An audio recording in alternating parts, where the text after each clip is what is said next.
पास छोड़ने की कला नहीं, उनके पास सब कुछ है, छोड़ने की कला नहीं है। और छोड़ने की कला नहीं, और परमात्मा के जगत में प्रवेश कैसे करोगे? परमात्मा एक तरीके की ऐसी प्रेमिका है जो तुम्हें पसंद नहीं करती कि किसी और की तरफ देखो। वो प्रेमिका ही है, वो जो पसंद नहीं करती किसी और की तरफ देखो। ऐसा नहीं है। हाँ, लेकिन थोड़ा समझो कैसे। लेकिन जैसे तुम शादी करते हो, ऐसे एक लड़की शादी करेगी, तुम थोड़ा कुर्सी आगे करो, दीवार से लग। जैसे कोई लड़की किसी से शादी करे, सपोज उसका नाम परमात्मा, परमात्मा की पूरी संपदा, दुनिया पूरी उसकी सम्राट, और वो लड़की उससे कहे कि हम इसलिए तुमसे शादी कर रहे हैं कि पूरी दुनिया हमें मिल जाएगी, समझना। तो वो कहेगा नहीं, हम शादी नहीं करते। लेकिन तुम ये कहो दुनिया से कोई लेना देना नहीं, हमें सिर्फ तुमसे लेना देना, तो वो कहता है फिर मेरा सब कुछ तुम्हारा। बड़ा बड़ा गजब का सूत्र है।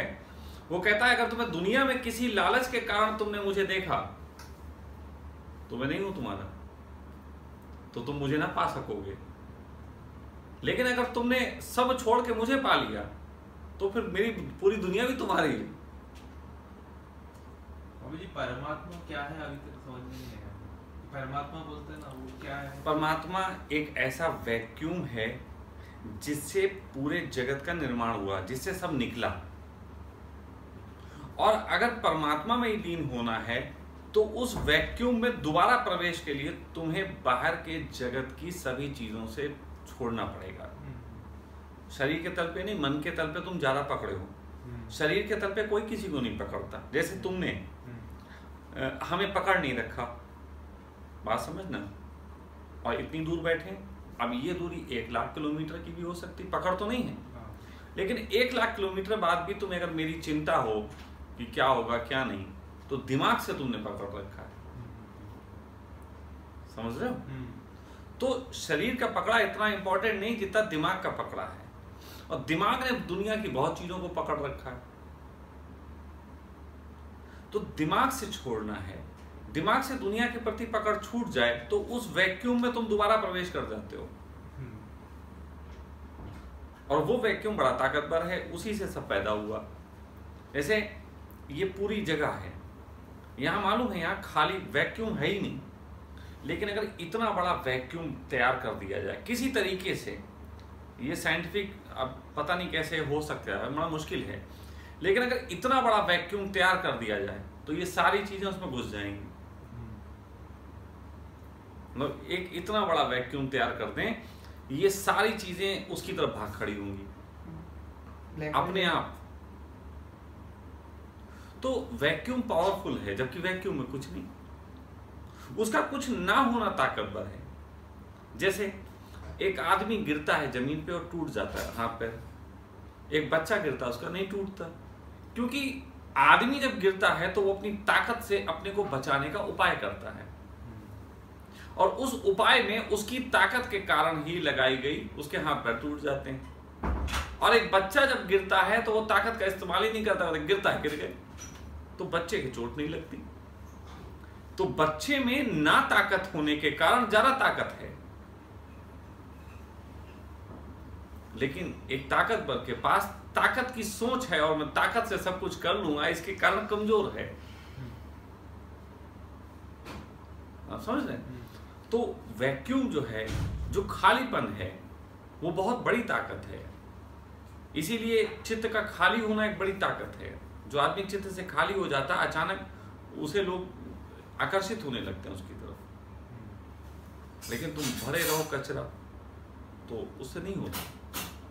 तो खाली होना बहुत बड़ी ताकत हो जाती है, और परमात्मा एक समय खाली ही है।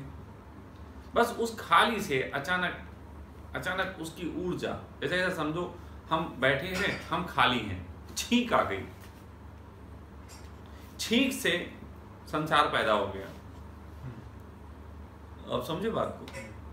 अब वो छींक से संसार पैदा हुआ, संसार बहुत बड़ा हो गया। अब वो छींक कहती है कि हम जब अंदर थे शरीर के तो इतने दुख में नहीं थे जितने बाहर आके दुख में हो गए, क्योंकि कोई हमें पोंछ दे देगा, कोई हमें साफ कर देगा, हमारा अस्तित्व मिटा देगा। तो उस तरीके से बाहर के जगत में तकलीफ है, मिटने की तकलीफ, लेकिन जब उसमें थे तो कोई मिटने की तकलीफ नहीं थी। तो इसलिए परमात्मा का जो उदय हुआ वो इस बात से ही लोगों के चित्त में हुआ कि हम इतनी सब कुछ करते हैं, मिट जाते हैं। तो कुछ इस तरीके का करना कि मिटना ना हो, बात है। तो मिटना ना हो तो एक बहुत अच्छी घटना घटती है। आयु खालीपन में चाय किसी से पूछ, चाय पीना आप लोगों को? अरे सब पी के आए।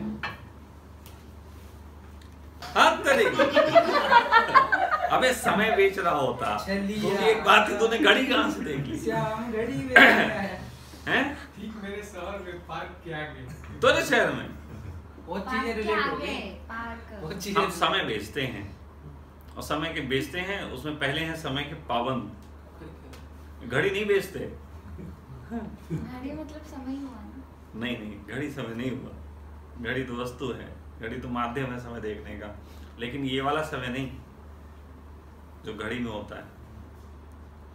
समय महत्वपूर्ण कौन सा है, कई बार लोग समझ नहीं पाते। समय वो महत्वपूर्ण है जो आपने तय किया। जैसे तुमने तय किया था कि 25 साल से पहले घर त्याग दूंगा, क्योंकि वो तुमने तय किया, वो घड़ी ने नहीं तय किया। वो तुमने तय किया, इसलिए वो समय इंपॉर्टेंट है। लेकिन कभी कभी घड़ी का पैरामीटर जो है, जैसे मैं किसी को समय दूं, क्या चीज?